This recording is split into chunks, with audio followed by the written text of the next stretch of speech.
Karibu tena mtazamaji, hii ni KTN leo wikendi Jumapili. Idadi ya vifo vinavyohusishwa na mafuriko yaliyosababishwa na mvua kubwa inayoendelea kunyesha katika maeneo mbalimbali kote nchini imeongezeka na kufikia watu 42, huku familia nyingi zikianza kutafuta wapendo wao waliotoweka.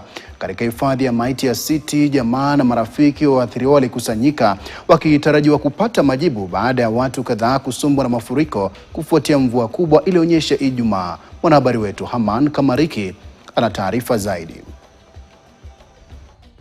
Huzuni ilitanda katika hifadhi ya maiti ya City Mortuary jijini Nairobi, ambapo familia mbalimbali zilifika kutafuta ndugu zao waliopotea kufuatia mafuriko makubwa yaliyotokea baada ya mvua kubwa kunyesha. Miongoni mwa waliokuwa wakitafuta wapendwa wao alikuwa Salome Wambua, aliyesafiri kutoka Kitengela kumtafuta mtoto wa miaka 4, Reintaji Amasoni, aliyesombwa na maji ya mafuriko wakati wa mvua kubwa iliyonyesha Ijumaa.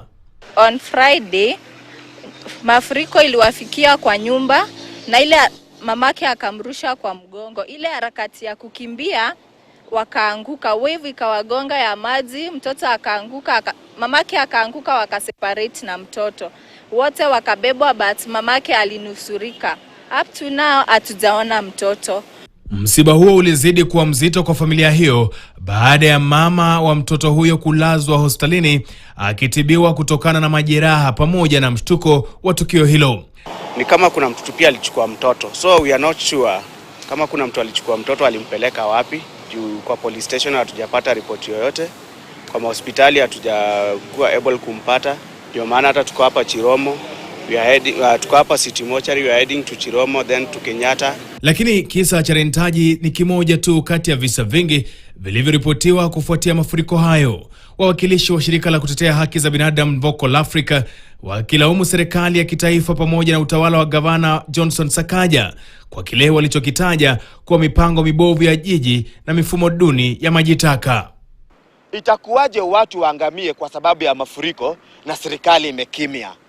Hata tu serikali ya kaunti kuweka desk ili jamii wakifika wapate kuna maofisa wa kaunti hapo na wanaelekeza endeni pale, majina ni gani, wala ambao tumepokea ni hawa. Yani county government haiko kabisa katika kusaidia waathiriwa. Wakati huo akizungumza eneo la Huruma, waziri wa utumishi wa umma Geoffrey Ruku alisema kuwa hadi sasa watu 42 wamefariki kote nchini kutokana na mafuriko hayo.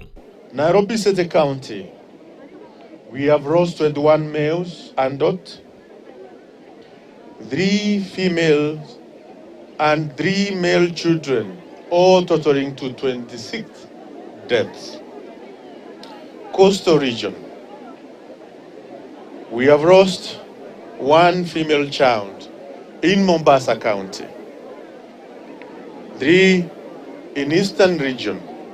We have lost 6 male adult and 2 female in Makueni County, as well as 2 male children in Kitui County.